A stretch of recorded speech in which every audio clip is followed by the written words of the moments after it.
한 번쯤 이런 경험 있으시죠? 갑자기 코피가 쏟아졌는데 휴지로 막아도 계속 나오는 그 순간. 심장은 두근거리고 피가 멈추질 않습니다. 바닥에 떨어지는 붉은 자국을 보며 이거 그냥 코피 맞아? 순간 겁이 나죠. 그런데요, 그때 우리가 가장 많이 하는 행동이 있습니다. 바로 고개를 뒤로 젖히는 거죠. 하지만 그 행동이 때로는 위험할 수 있습니다. 얼마 전 실제 사례입니다. 75세 남성, 고혈압 증상만 있는 분이었어요. 아침에 세수를 하다가 코피가 났습니다. 피가 계속 흐르자 고개를 뒤로 젖히고 코에 휴지를 꽂았죠. 그런데 5분 뒤 기침이 나오고 피를 토하듯 뱉었습니다. 가족이 놀라서 119를 불렀고 응급실에서 확인해 보니 혈압이 높아서 코 점막에 미세혈관이 터진 상태였고 지혈 부위가 정확하지 않아 출혈이 계속된 것이었습니다. 의사는 이렇게 말했습니다. 고개를 뒤로 젖히고 휴지로 막지 않으셨다면 이 정도로 심하진 않았을 겁니다. 그럼 대체 왜 이런 일이 생길까요? 코 안쪽에는 아주 가는 혈관들이 얽혀 있습니다. 그 중에서도 코 앞쪽 비중격, 바로 손가락으로 만질 수 있는 부위에는 키셀바흐 영역이라는 작은 혈관 덩어리가 있습니다. 코피의 80% 이상이 이 부위에서 시작됩니다. 나이가 들면 이 혈관벽이 얇아지고 공기가 건조하거나 혈압이 높거나 혈액을 묽게 하는 약을 복용하면 혈관이 쉽게 터지죠. 즉, 단순한 코피 같아도 그 순간엔 이미 여러분 몸 안에 경고등이 켜져 있는 겁니다. 이제부터 제대로 배워봅시다. 코피가 났을 때 절대 하면 안 되는 행동, 그리고 딱 3단계로 피를 멈추는 방법. 첫째, 누워서 고개 젖히기 절대 금지입니다. 피가 목 뒤로 넘어가면 삼키게 되고 피가 위로 들어가면 토하거나 속이 울렁거립니다. 이건 단순한 코피가 아니에요. 피는 밖으로 흘러나오게 해야 합니다. 목으로 삼키면 안 됩니다. 둘째, 휴지나 솜을 코 속 깊이 꽂기. 이것도 좋지 않습니다. 피가 안쪽으로 스며들면서 상처 부위를 자극해 출혈이 오히려 더 심해질 수 있습니다. 잠시 멈춘 것처럼 보여도 휴지를 빼는 순간 피가 다시 쏟아지는 경우가 많습니다. 셋째, 콧등뼈를 누르는 것. 효과 없습니다. 많은 분이 코 윗부분을 꽉 누르는데 혈관은 그보다 훨씬 아래 연골 쪽에 있습니다. 콧구멍 바로 양옆 말랑한 코날개 부분을 엄지와 검지로 꼭 잡고 10분간 꾸준히 눌러야 합니다. 중간에 풀면 다시 터집니다. 이건 마치 수도꼭지에 압력을 주는 것과 같습니다. 손을 떼는 순간 다시 쏟아지죠. 넷째, 얼음을 코에 직접 대는 것도 올바른 방법이 아닙니다. 이렇게 하면 피부와 점막이 자극을 받아 손상될 수 있습니다. 냉찜질은 수건을 덮어 간접적으로 하는 것이 안전하며 적당한 냉기는 혈관을 수축시켜 출혈 완화에 도움이 됩니다. 다섯째, 손 따기 절대 금물. 코피와 손가락 혈관은 아무 관련이 없습니다. 오히려 손을 따는 통증 때문에 혈압이 오르고 피가 더 쏟아질 수 있습니다.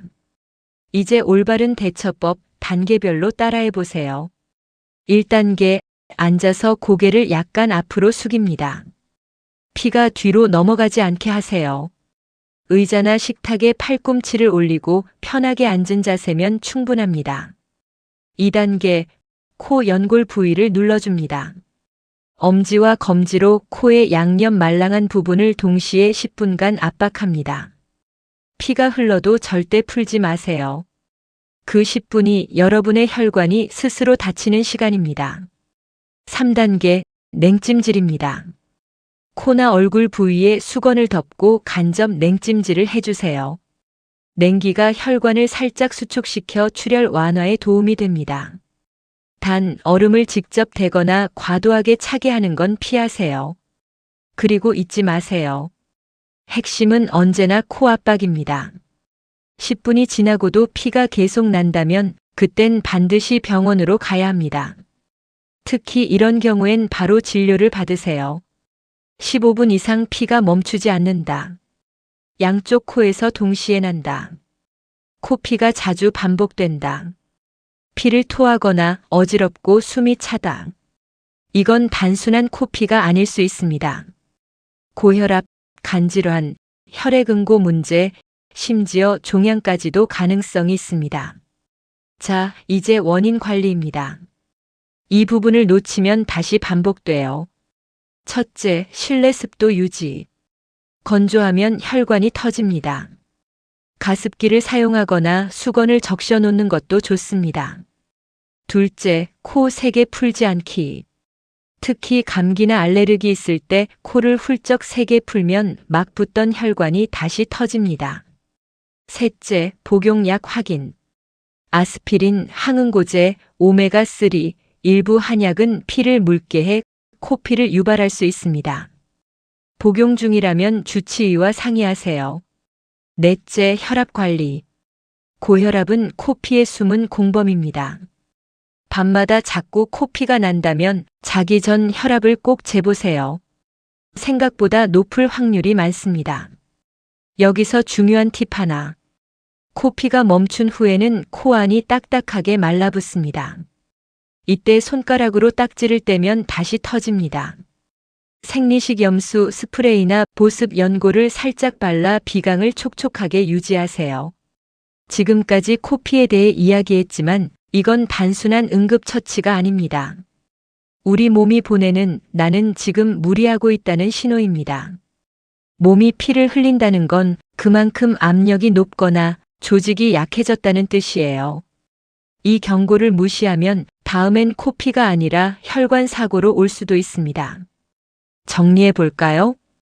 코피가 났을 때는 고개를 숙이고 코 아래쪽을 10분간 압박하고 코 주변을 간접적으로 식혀주세요. 피가 멈추지 않으면 병원으로 가야 합니다. 그리고 평소엔 습도 유지, 혈압 관리, 코 자극 피하기, 먹는 약 확인. 이 네 가지를 꼭 기억하세요.